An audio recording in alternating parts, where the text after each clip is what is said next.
महेश्वर शिव को मेरा प्रणाम है। इस काल खंड के प्रथम शिव के शिष्य और हम सबों के परम आदरणीय वरेण्य गुरुभ्राता साहब श्री हरिनानंद जी के चरणों में मेरा प्रणाम है। शक्ति स्वरूपा माँ नीलमानंद जी के चरणों में मेरा प्रणाम है।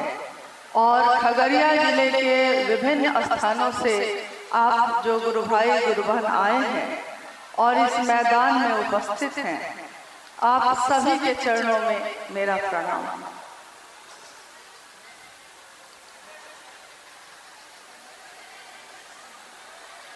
हम सब यहाँ जो इकट्ठे हुए हैं आज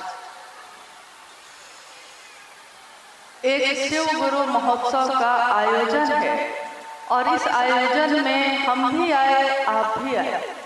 मेरे गुरु भी शिव हैं, आपके गुरु भी शिव हैं।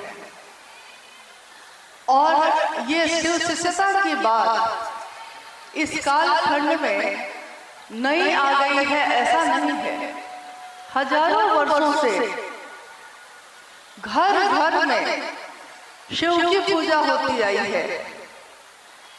पूजा का अर्थ होता है कि मेरे जो आराध्य हैं, मैं जिसकी पूजा करती हूँ, मेरे जीवन में, मेरे मन में, मेरी बोली में भी वो दिखना चाहिए। लेकिन हजारों वर्षों की पूजा के बाद भी ये परिणाम हमारे आपके जीवन में नहीं उतर पाया। कारण मात्र एक रहा कि शरीर से तो हम साथ रहते रहे, शरीर से तो पूजा पद्धति का पालन करते रहे, लेकिन मन से जरा भी नजदीक नहीं हो पाए।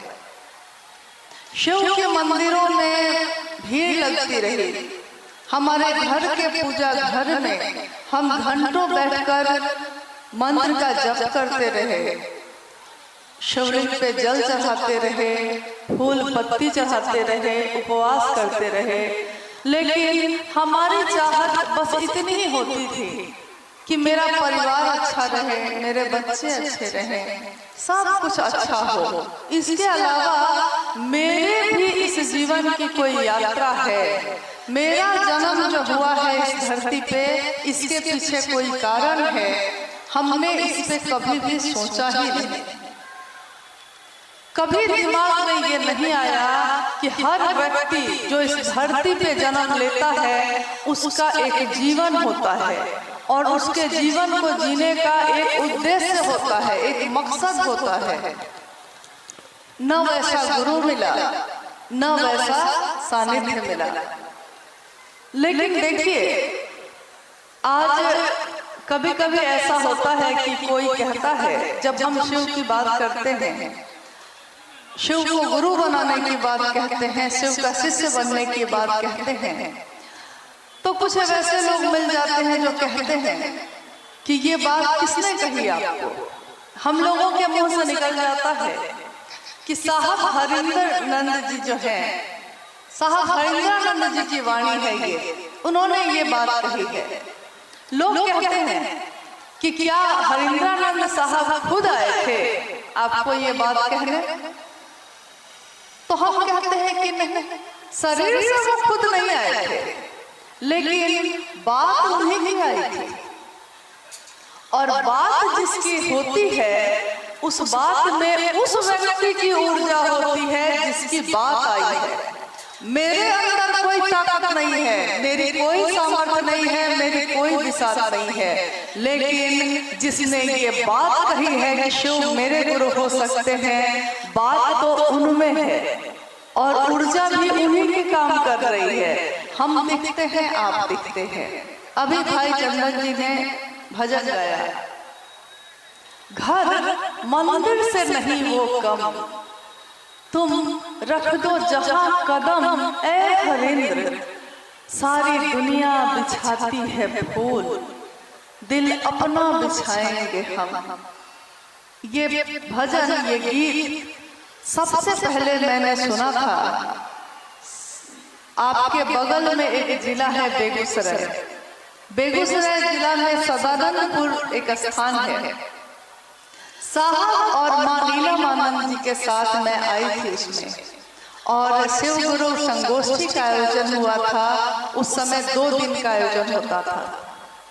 उस आयोजन में कुछ गुरु भाई लोगों ने मिलकर इस गीत को गाया था, और पहली बार जब मैंने इस गीत को सुना था तो हम लोगों की आंखों में आंसू आ गए थे इस बात के लिए कि देखिए, सारी दुनिया क्या करेगी हम नहीं जानते, लेकिन हम क्या करेंगे ये हम जानते हैं। सारी दुनिया फूल तोड़ती है और न्योछावर कर देती है, भेंट कर देती है। हम सामान्य लोग हैं, सामान्य से भी सामान्य, अति सामान्य लोग हैं। हमारे पास फूल न हो तो हम अपना दिल ही बिछा देते हैं। मुझको याद है, एक राज्य है, जैसे आप हम जहाँ रहते हैं अभी जहाँ है, इस राज्य का नाम है बिहार, है ना। वैसे ही एक राज्य है उड़ीसा, झारखंड राज्य के बगल में है वो राज्य उड़ीसा। एक गुरु बहन जो अब शरीर में नहीं है, लेकिन कुछ वर्ष पूर्व जब वो शरीर में थी, हम लोग गुरु कार्य के कारण उड़ीसा जा रहे थे। उस गुरु बहन ने बहुत अनुरोध किया कि आप उसी रास्ते से जाइएगा, भोजन मेरे यहाँ करिएगा। और मुझको ये पता था कि वो काफी गरीब है। मुझको लग रहा था कि इसके पास खुद के लिए पैसे नहीं हैं, और हम लोग चले जाएंगे तो इसको अलग से एक व्यवस्था करनी पड़ेगी, कहाँ से करेंगे। लेकिन भाव ऐसे थे कि मना करते करते भी मानना पड़ा। भावेन लभते देवता, भावेन देव दर्शन, भाव से देवता लभ्य हो जाते हैं, मिल जाते हैं, उनका दर्शन हो जाता है। तो भाव ऐसी चीज है जिससे हम किसी भी चीज को मनवा सकते हैं। तो उस गुरु बहन की बात को हम लोगों को माननी पड़ेगी। जब हम लोग वहां पहुंचे थे, ये बच्चे थोड़े छोटे ही थे, जब पहुंचे उसकी झोपड़ी थी, छोटी सी झोपड़ी नुमा घर था। उस घर में भी जगह जगह से वो टूटा हुआ था, लेकिन उस झोपड़ी को उसने अपने पेटी में जो साड़ी थी, उस साड़ी को निकालकर साड़ी से ही दीवारों को ढक दिया था। और इसलिए ढक दिया था कि उसको लगा कि कहीं दीवार जो टूटी हुई है जगह जगह से दिखाई न दे जाए, तो ढक देते हैं, सुंदर कर देते हैं। हम लोग जब वहां पहुंचे तो हम लोग देख रहे हैं कि चारों तरफ साड़ी से सजावट की हुई है। तो हम लोगों को लगा कि साड़ी की सजावट तो पहली बार देखी है। तो उस गुरु बहन ने कहा, दीदी मेरा घर टूटा फूटा